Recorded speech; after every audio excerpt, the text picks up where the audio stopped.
本日鯖江つつじマラソンが開催されております。頑張ってください。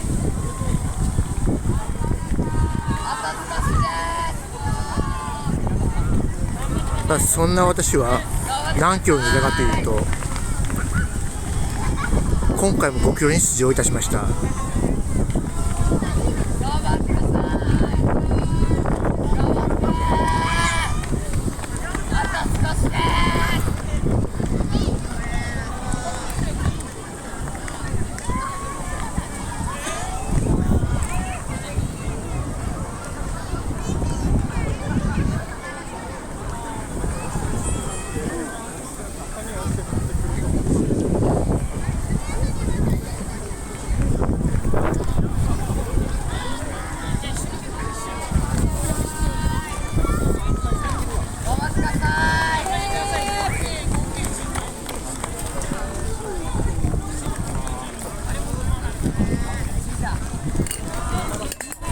ごめんなさい。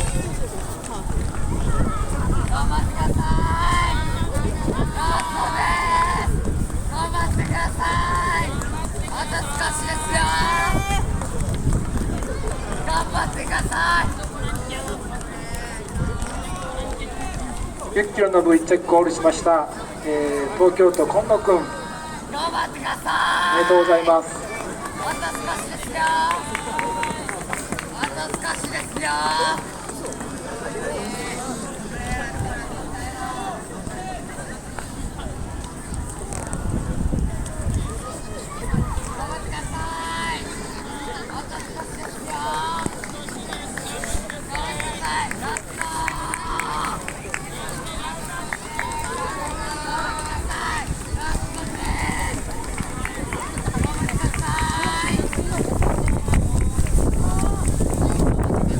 少々風が強いですが、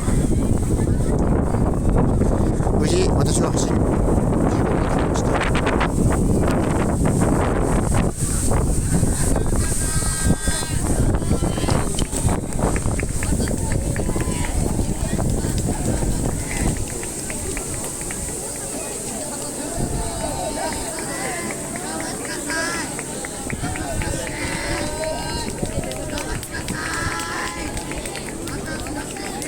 今回、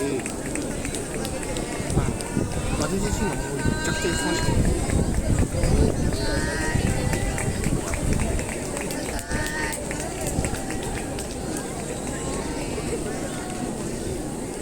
あんまりちょっと練習できなかったっていうのがネックでありまして、正直つらかったです。